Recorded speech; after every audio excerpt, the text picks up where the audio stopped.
Hello and welcome to the Arise interview, where we take time to reflect on the big stories from the news and on the fortunes and affairs of the world in an hour of conversation with commentators, analysts and thought leaders. I'm Somna Sambo. Coming up in the next 60 minutes, is the Nigerian Judiciary still the hope of the common man? The perception out there shows that it isn't. And more disturbing is the new survey conducted by the Anti-Corruption Academy of Nigeria, the research and training arm of the Independent Corrupt Practices and Other Related Offences Commission, saying that an estimated $25 million in bribes exchanged hands in the judiciary sector between 2018 to 2020. According to the survey, the money involved in high-level corruption was either demanded, offered, or paid, and both the public and private sectors are complicit in the high corruption levels in Nigeria. Are there evidence to prosecute those involved? We'll speak to a representative of the Anti-Corruption Agency and also to a member of the Nigerian Bar Association, Abuja Branch.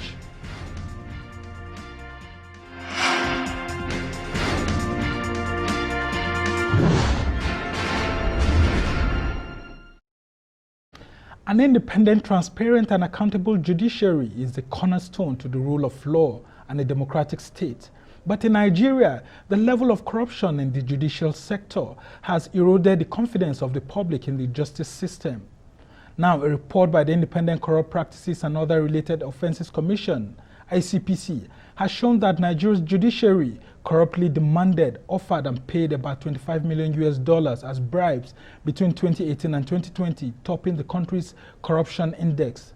And these bribes were mostly linked to election matters. According to the report, the justice sector had the highest level of corruption, with a score of 63. The Anti-Corruption Agency also noted the alteration of court documents as part of the corruption in the judiciary.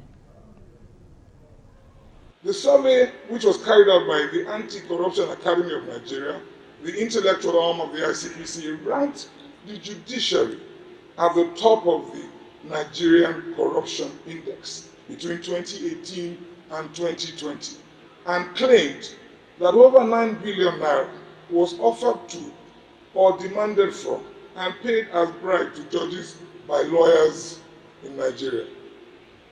This shows that there is still a lot of work to be done in rooting out this monster in our justice delivery system.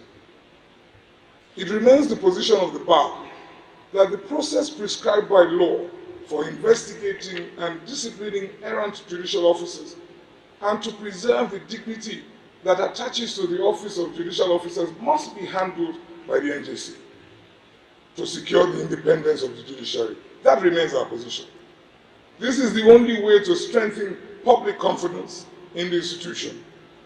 Your lordships are assured of our utmost cooperation in this regard. We also note the issues surrounding the financial autonomy of the judiciary at state levels, following the issuance of Executive Order Number 10 of 2020 by His Excellency the President of the Republic. And we call on all relevant stakeholders to ensure the prompt resolution of all of these issues in the interest of the smooth administration of justice.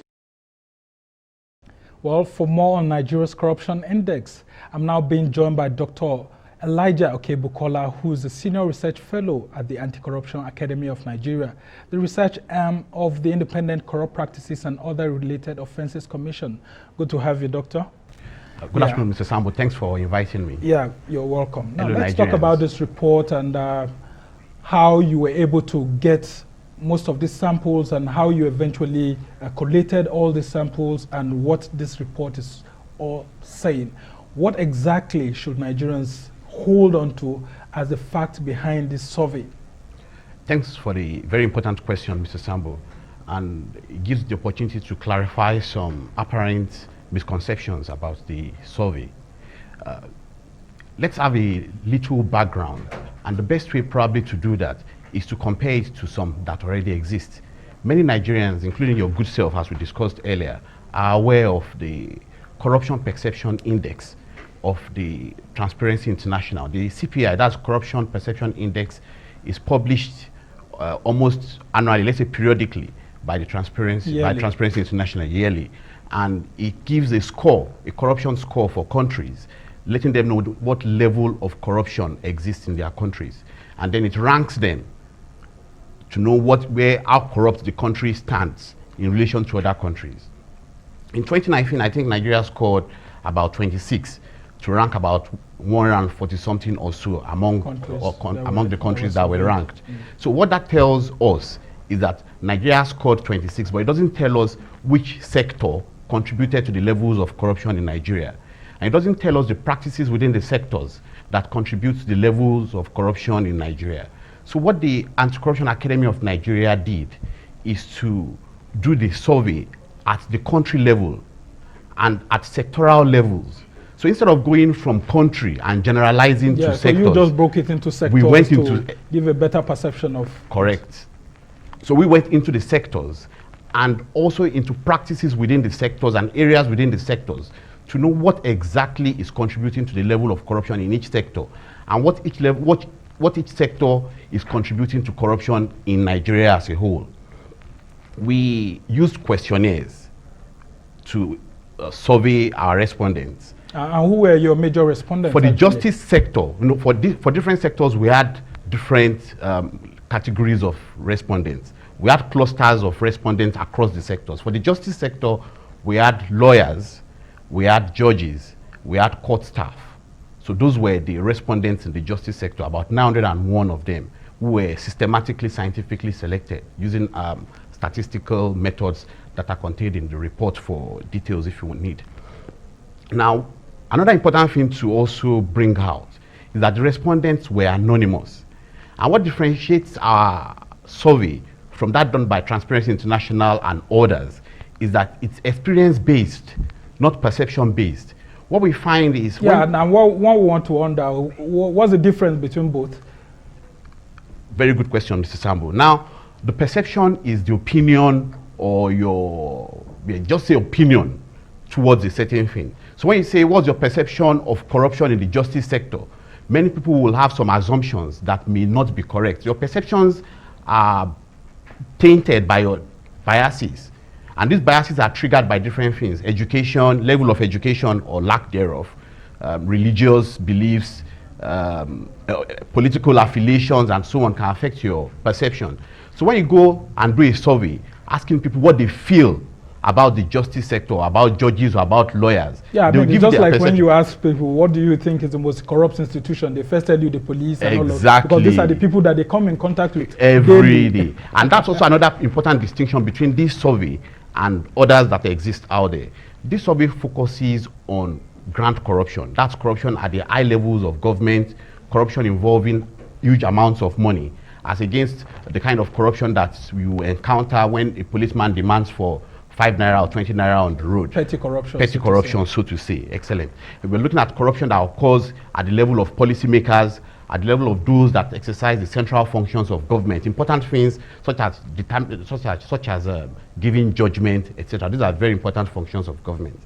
Now, the respondents were anonymous. Yeah, but you didn't talk about the experience-based aspect. So the experience is, what is your experience of the question we've asked you? So for example, direct involvement. Do you have a direct involvement? Have you seen a judge being bribed, or have you bribed a judge yourself, or have you seen a lawyer being bribed and all of that? Is that what you're saying? That is exactly how it is. Have you had the experience of being asked to pay a bribe? Or do you know someone personally, maybe in your office or someone in your association, that has been asked to pay a bribe? Or have you paid a bribe yourself? That's the question we asked lawyers. And which has generated a lot of uproar. Yes. Many of these lawyers have said that your survey brought out lots of unsubstantiated information, and they shouldn't refer to it as facts, because you didn't provide the facts. So actually take some of these persons to court. Some of them were not, in fact, majority of them were not named and all of that. Why would you bring out a report without naming those who are involved? So, very important issue to clarify, and that brings us back to what I was trying to say about questionnaires. Now, this is not a criminal investigation. It is not an attempt to take people to court. It's an attempt to find out what exactly is going on out there. Now, the kind of evidence you need to prosecute people It's not the same kind of data that you need to generate this kind of reports. So this report will tell us this is what is going on. But as a matter of ethics, the people telling you what is going on are protected. They're anonymous. The questionnaires you use to get the information from them will not even identify them. If any questionnaire comes back with a personal identification, it's discarded. So in other words, it's an academic exercise. In other words, but that's also where the criticism lies. Why should Icpc, which is meant to investigate and prosecute individuals, be embarking on an academic exercise? Or shouldn't there have been a balance to actually strike between this academic exercise and actually going after those who gave these bribes? And that brings us to the very important question of the importance of research in every endeavor, whether it's prosecutorial or investigatory or administrative. Is research important at all? Now, to the Anti-Corruption Academy of Nigeria, research is the bedrock of any proper, planned, detailed, systemic intervention. It's either you're basing your interventions on research or you're just basing them on gossip or perception. Now, when you're basing your intervention, be it prosecutorial or not, on gossip or perception or political affiliations, you're bound to make mistakes.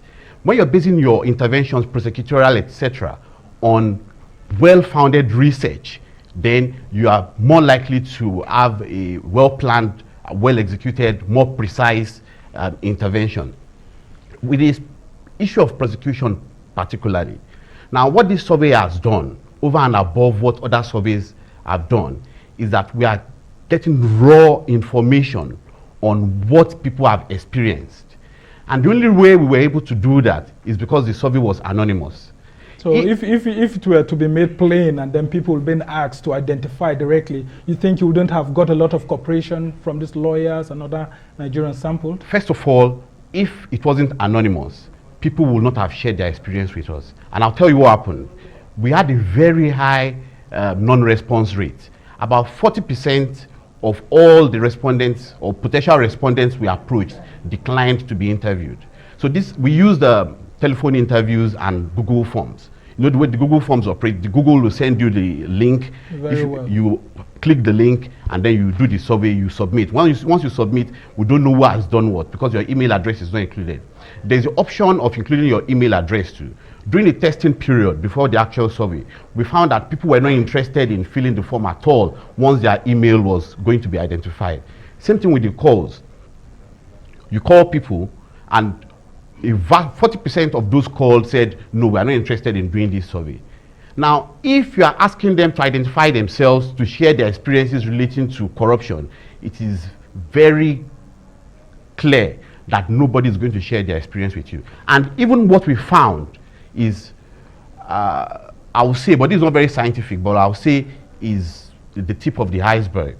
Okay. Because for example, compared to what is actually going on in that for example, okay, now let's take a look at some of the criticism. I mean, the lawyers are really mad at you. Even judges, they are speaking through the back channels that look, it looks like this survey did not really go to the bottom because they don't think that sector, the judicial sector, should actually be the highest, should be at the top. Now, one of the lawyers actually said that how could you issue such a survey without the name, number one, the name of the lawyers, corrupting the judge is being mentioned. Number two, the judge is being bribed by lawyers being mentioned. Three, the lawyers and judges that have been investigated and charged to court. And four, the lawyers and judges that have been convicted and all of that. What will you say to this? And do you have plans in the next version to actually go more deeper? So in direct response to that lawyer, the lawyer should know that this is a research study. It is not an investigation aimed towards charging people to court. It's a research study to let policymakers and policy implementers, including prosecutors, know where the problems lie. Yeah, so what would they be doing with this? So there are no names mentioned. What would the policymakers actually be doing with this kind of survey, for example, the outcome of this survey? What do you expect the federal government to do with it? Let me share this with you. We found that lawyers are the fore of bribe for judgment scenarios. So lawyers are the ones instigating it. Lawyers are the ones telling their clients that the judge has demanded for a bribe. what the prosecutor could take away from this information that we have now is that it's even possible that the lawyer telling his client that he is going to bribe a judge is actually not going to any judge. He's just telling the client that to collect money from the client unlawfully in the name of a judge that the client cannot see. So prosecutors can have that at the back of their minds in going... including those who are giving the bribes themselves. Exactly, going forward. What you could also take from these as a prosecutor in terms of fraudulent alteration of court documents, we found that court staff are the fore of fraudulent alteration of court documents, followed by lawyers, followed by litigants. So investigators of an anti-corruption agency such as Icpc or prosecutors who are interested in pursuing this line of prosecution or this line of investigation know where to start from. So you're not starting from the judges, you're starting from the lawyers, starting from the court staff, starting from the litigants. In most of the monetary and non-monetary aspects of corruption in the justice sector that we found, lawyers, court staff, litigants ranked far higher than judges. So there is a huge possibility that many of these things are done in the name of judges without judges judges actually getting the money. Without judges being involved. So that's something to take away for a prosecutor. Now, let's take a look at any collaborative effort that you're actually having with the EFCC, because Icpc is actually meant to take a look at the public sector. The EFCC is meant to look at both the public sector and private sector. Do you think, or do you have plans to actually share this data with the EFCC, and what kind of cooperation would you be seeking with the EFCC? Well, speaking from the perspective of a research fellow at the Anti-Corruption Academy, I can't speak for the Commission as a whole, but I know for certain that the Commission is empowered to work in both the public and private sector.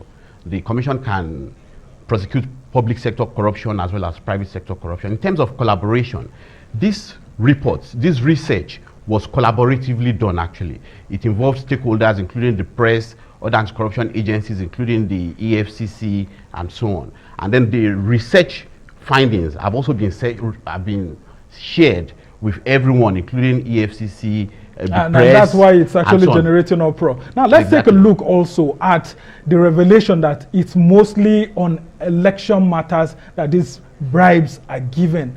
Although you also had some instances where you said private companies and all of that were not forthcoming. Some of them were actually involved in all of that. But majority of the outcome seems to be targeting politicians who were giving lawyers bribes to give to judges and all of that. Can you shed more light on that? Yes. Now, again, we must underscore the limitation of this kind of study. It doesn't tell you everything. It tells you what... At least it gives you an idea of what's going on. And it's limited to the number of questions you ask. Now, people get tired when you ask them, when you're interviewing them for 30 minutes talking about corruption. So your survey has to be short and you can't ask all the questions.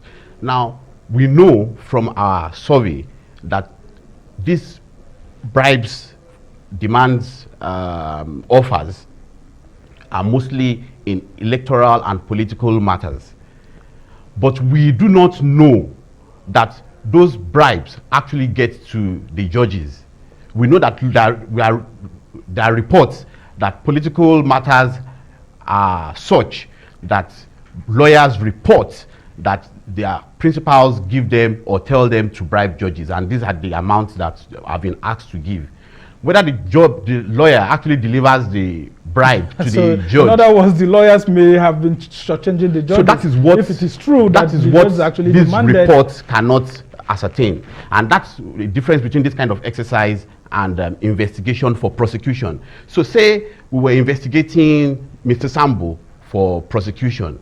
The kinds of questions that will be asked will be different. The approach will be different.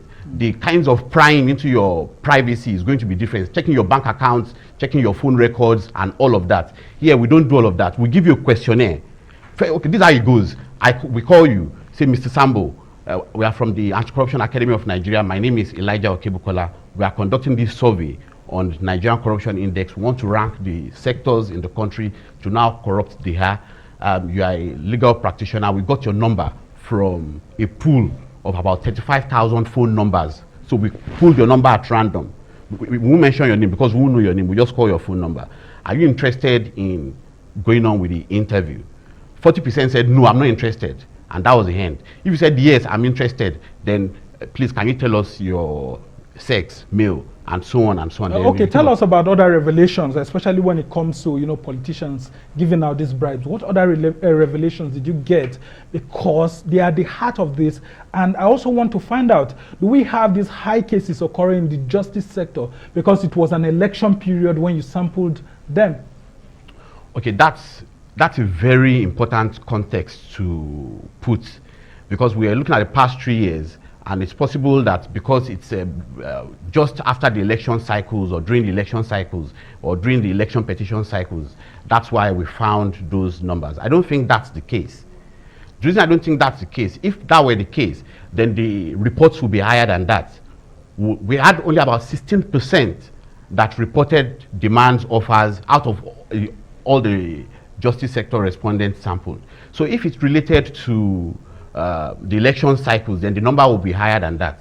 So it's just a question of those willing to share their experience. So back again to the limitation, it's only those that are willing to share their experience and who are guaranteed of their anonymity that will share their experience.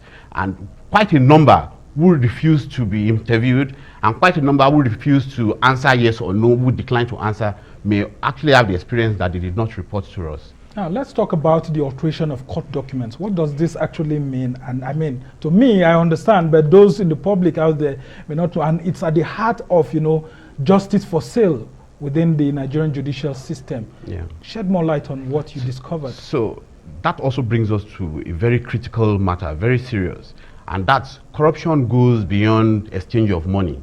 So in the mind of many people, corruption is monetary. So it has to be in naira and kobo. There are many aspects of corruption that are not monetary, at least not directly monetary.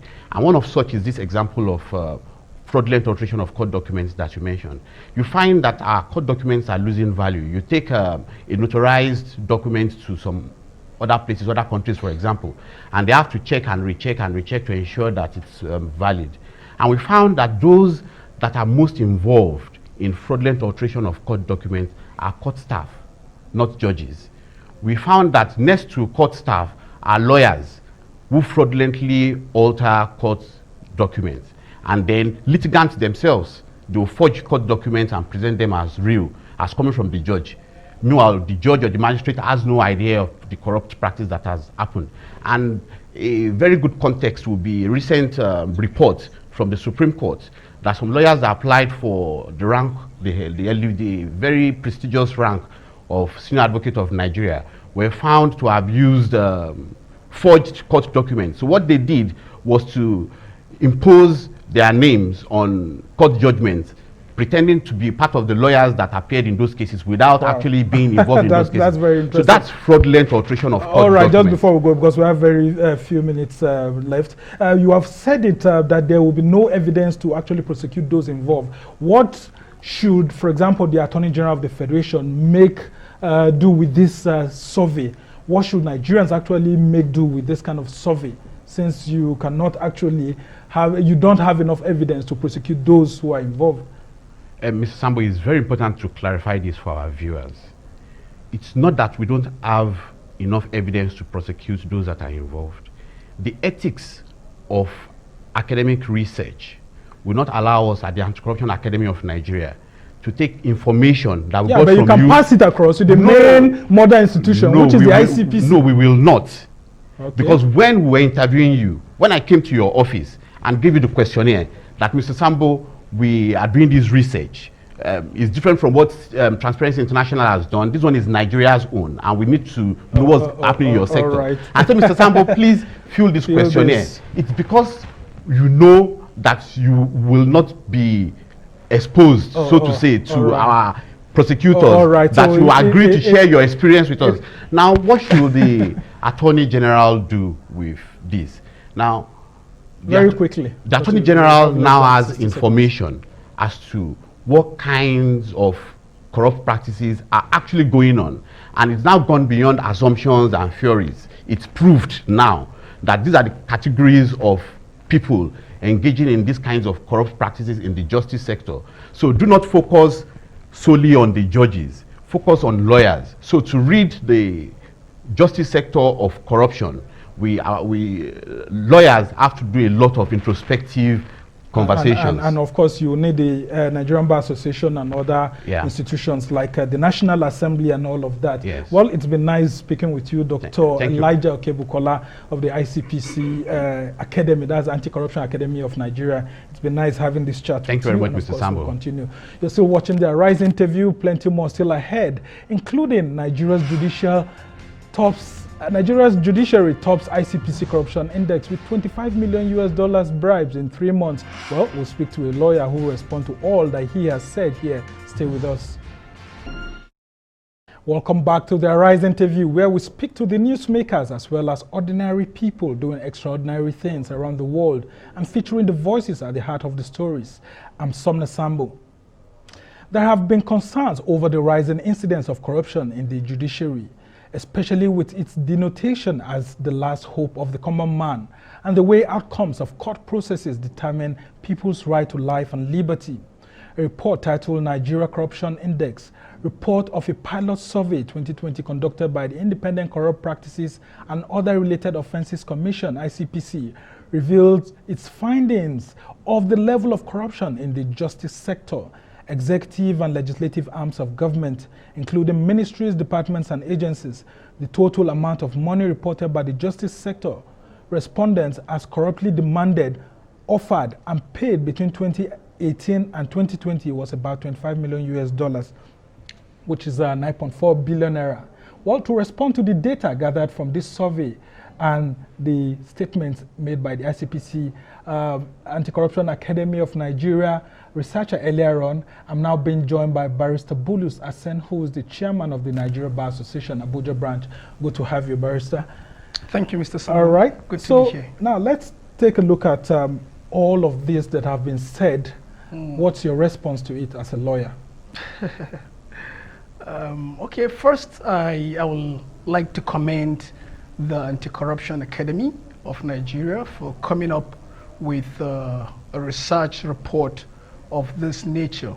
As Dr. Okebukola noted earlier on, the Transparency International usually publishes its perception index, corruption perception index. Yeah, the CPI, but it's an annual document that comes out. But this is said to be an experience-based, research. So it's quite commendable. However, there are quite a number of limitations, some of which he admitted, and I believe they are fundamental enough to compromise the quality of the research or the work done in the research. For example, I went through the research, and you would note that the judiciary, now this is not in defense of corruption in the judiciary. Definitely. This is something that affects us all as Nigerians, and it behoves on us to put all hands on deck, to stamp it out. But we must do so if we're adopting scientific methods. We should see it through. It shouldn't be, something that is half-hearted, so to say. Now, you will realize that... So you're questioning the methodology used by the Anti-Corruption Academy to actually embark on that research? The platform for the conclusion generally. You will realize that... But we all know that, these things happen. Of there are lots of bribes being offered, lots of bribes being demanded, judges have been arrested, lawyers have been arrested, charged to court, and even jailed. Well, for the ones that... the judiciary has its own internal disciplinary mechanism, and that has taken effect. You will recall the issue of Justice Narong, Justice Achibong, and Justice Talba, who had to retire compulsory retirement, sometimes in 2013. Now, the judiciary has been cleansing itself in that way. Through the NJC. Through the NJC, and we agree. These things are there, But when you are doing a research, right? You're bringing out a report. And in the judiciary, you have about 70% respondents. And then in the legislature or the other areas, you have 13, 12. That is not a true reflection of what we have. Agreed, wherever corruption is, in whatever form, in any strata of the society, it is corrosive, it's destructive enough. But this is a research, and you're bringing a report. Now, the other downside of it is that this report does not form any basis for any investigation. And which is at the heart of what many lawyers like you actually said. That is the In primary. Fact, there's one of them that one of the lawyers was actually so annoyed, and he had to say it, that he's calling on the NBA, the Attorney General, and all of that to actually sanction the ICPC. Coincidentally, the ICPC is being led by a lawyer, Professor Bolaji Owasanoye, who's a lawyer, a renowned lawyer for that matter. So you think this kind of research would have been done and the proper things will not be done, and he would actually superintend over such a system? I mean, the facts are speaking for themselves. Okay, the point is this. The point is this. The primary function of the ICPC is to investigate corruption and prosecute same. That is its primary function. Now, we understand that the Anti-Corruption Academy, it's training and research institution. Ordinarily, one will expect that materials coming from the institution will form basis of their intervention in the discharge of their primary responsibilities. But this appears not to be what we are seeing here. They did a research, a laudable one, and threw the report out there. And it's not going to form any basis of any investigation. That would appear like creating a So in other media words, it's an circus. academic exercise.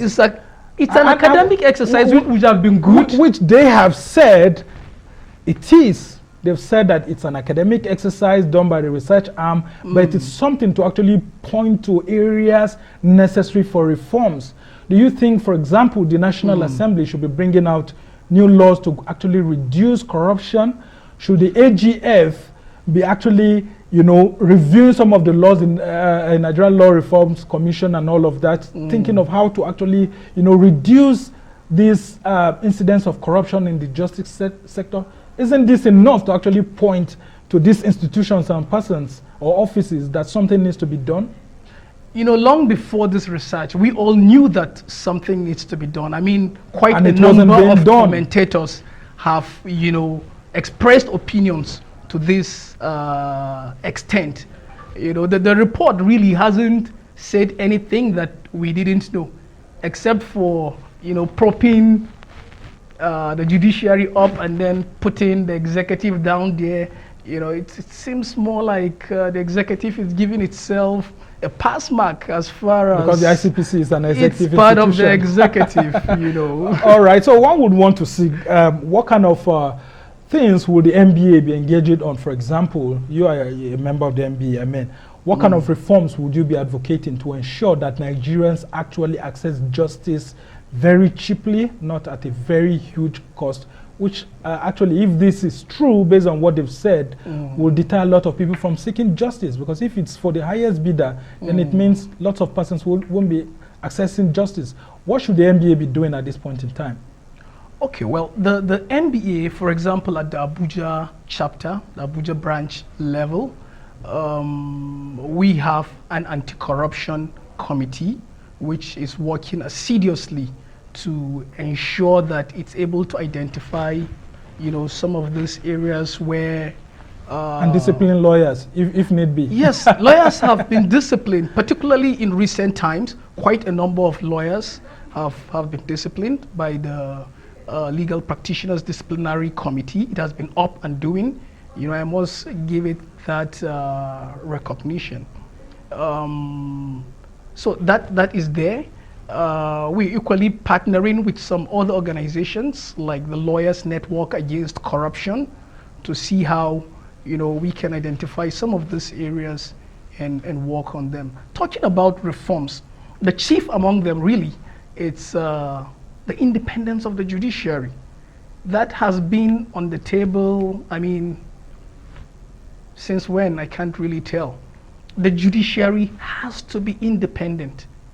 Most of these controls from the legislature, from the executive, needless. Hasn't it been independent enough? Because I mean, it's very obvious to everyone that we have three arms of government and they are all independent. For example, it's funding its first line charge and all of that. How much independence do you need? No, the CJN is there. It's not under the control of anyone, the judiciary, except if he decides to. The judiciary in Nigeria cannot be said to be independent. I mean, well, you're a lawyer. You should know better. So the report by Icpc, or rather the Anti-Corruption Academy, identified that. If I remember very well, it identified that feature. Yes. Let's take a look at some of the things that he talked about, the alteration of court documents. I mean, lots of lawyers going to court clerks, seeking documents to be altered. Court clerks also coming, working in conjunction with lawyers, to alter documents and all of that. How do you think that can be resolved? And why should lawyers be doing that without the fear of being arrested or prosecuted also? Well, we at the NBA level, I think the one that we got to know about was the one that, altered a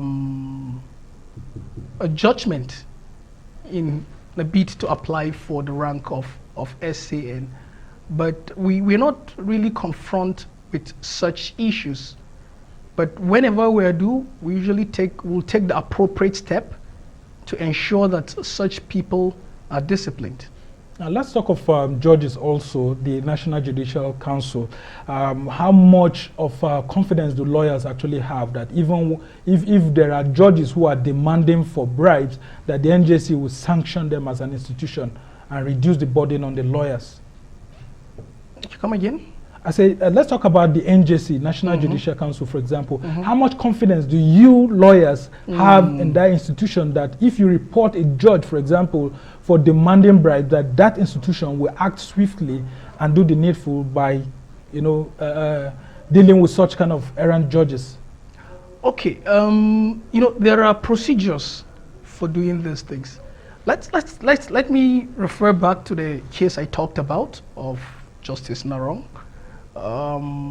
It was a lawyer that brought the matter before the NJC, the lawyer to, I think, Aregbe Shola.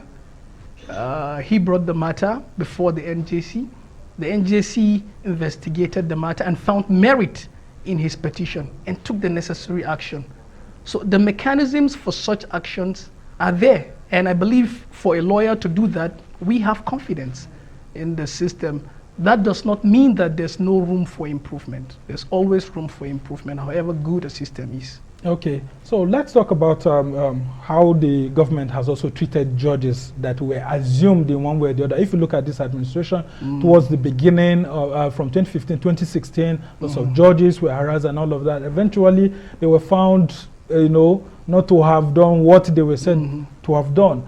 How much do you think that has impacted on the judiciary, the confidence of judges to actually handle cases without fear of favor?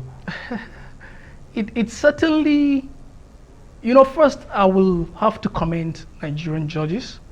They are operating in the most uncomfortable conditions. We shouldn't even talk about their salaries. For 13 years, their remuneration has been on the same point.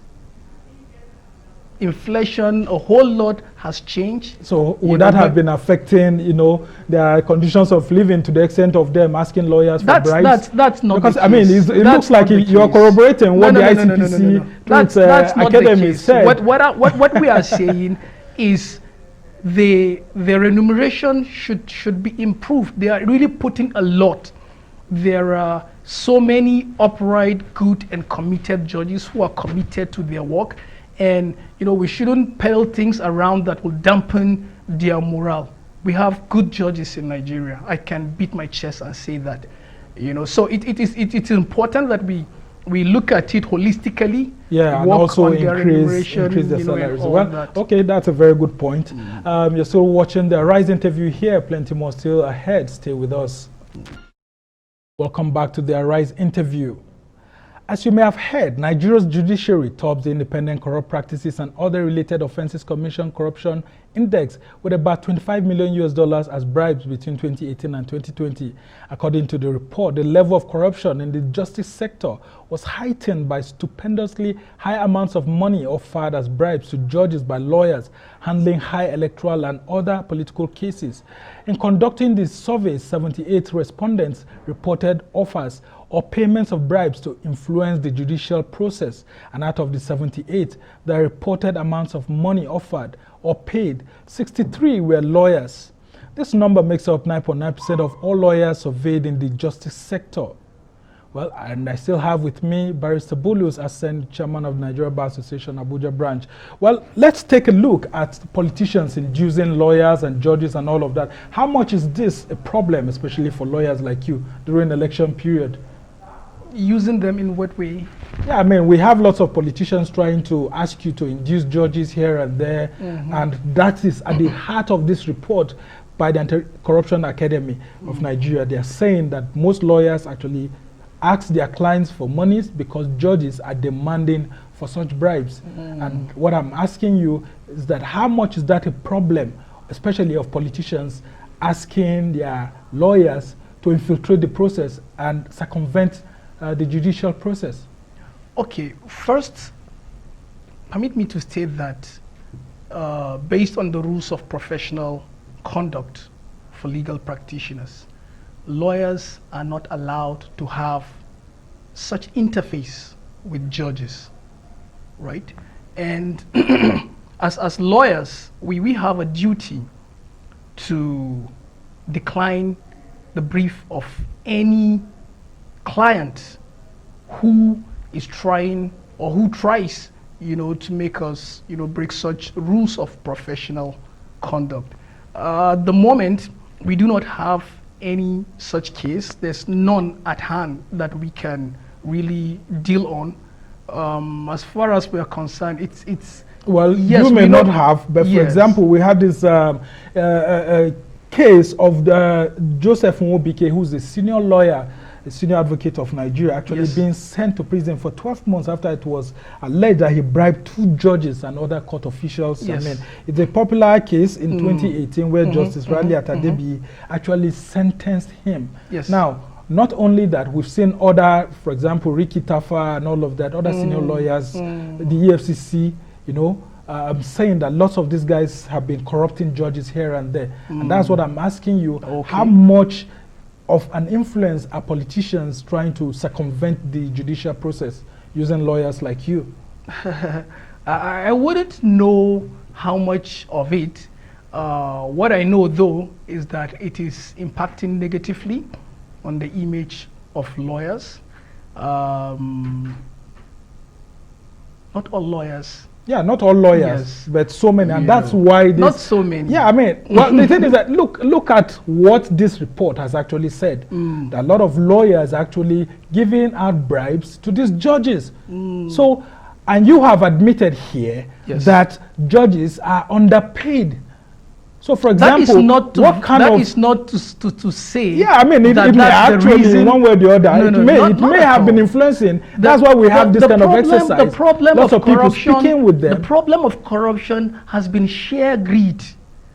Those who have stolen enough are still stealing. It's not because they have their salaries or their incomes are low. No, that's but you not have the case. said that they need to have an increase in their remuneration. Yes, that is an issue on its own. Because if for 13 years, like you have said, judges have not, had an increase, and I mean this is a huge issue, because we had, for example, the Deputy President of the Senate recently actually saying it, that it's a critical issue for judges to have their salaries increased to reduce corruption. Oh, okay. So if that is the case, and we have a report like this, shouldn't you as MBA be canvassing for certain reforms to be done? What are those kind of reforms that you're canvassing for? That we will be canvassing for in the light of the reform, in the light of a report like this. This report. The problem with this report really is that it was done anonymously. It was done on the basis of anonymity. which is really, allowed by research. Yes, you really can pinpoint exactly where the problem is. It just throws it into the air, right? The ICPC has a mandate to investigate. You know, ordinarily, this report shouldn't even be made public. It should have been something it will use as a basis for investigation to unravel the whole, mess that we are not seeing. So the report, really for us, it really doesn't say much. Yeah, many of you lawyers are just angry about this. No, we're not angry. Because the torchlight is being shown on you. Understand my point. Right? So why are lawyers actually so angry about this? Why is it pitting you guys? Right from the onset, I told you that the issue of corruption affects everybody. And corruption in the judiciary is worse because, the judiciary is, as it is said, the last hope of the common man, So we are interested in seeing corruption stamped out. But in a situation where you just poison the well, you poison the river, it doesn't give room for so in other words, there are not enough specifics. Is that what you're saying? Basically, the report does not have enough specifics. No, because, it doesn't. For example, what one of your colleagues was saying is that lawyers were not named, the judges were not named, and all of that. Now, let's talk about the need for reforms within the judicial, sector itself. What kind of reforms do you think Nigeria needs right now to ensure that the common man can have access to justice at a very low cost, without things like bribery and corruption, jacking up the costs and all of that? Well, quite a lot can be done at the level of the NBA. It provides pro bono legal services to indigent members of the society who wish to have representations either in court or anywhere. Yeah, we saw that during the recent NSAS movement where the NBA the president of the bar, Mr. Olubide Akpata, was at the forefront of that. Yeah, so apart from that, what other reforms? Apart from that, it will be good to also have a review of the constitution of the members of the NJC. It will be good to have some clergies being part of the NJC. That should give it some level. No. That's an interesting angle. Why should we have clergies in the NJC? I mean, the NJC is just to regulate, to appoint and discipline judicial officers. Now, the NJC is constituted by judicial officers and a number of lawyers, right? And it's more like being a judge in your own case. Okay, so in other words, you should have an independent involvement or intervention in the constitution. That should count for something. And then there's always been the argument that the office of the Attorney General should be severed from that of the Minister of Justice in order to reduce the political influence in the office. Yeah. Okay. These are some very important points that you have raised, some of them constitutional and all of that. So now let's talk about what kind of things, for example, we're going into constitution review exercise right now. What specifics do you think should also constitute that exercise by the National Assembly? Specific areas where you think that at the end, the justice sector will be the beneficiary, using the hindsight of a report like this by the Anti-Corruption Academy of Nigeria? Come again, I didn't get talking about, for example, the constitution review exercise that's ongoing by the National Assembly. What specific areas would you want to be tweaked in the constitution so that, considering this kind of document that has come out saying that this percentage of both lawyers, court clerks and all of that, what kind of judicial reforms would you want to see to be vested in the constitution to actually address such issues? Well, one of it is what I talked about earlier on, about reviewing the constitution of members of the agency. Aside that, the report does How about the not Nigerian Law Reform Commission? You think that that agency is actually doing what it's established by law to do?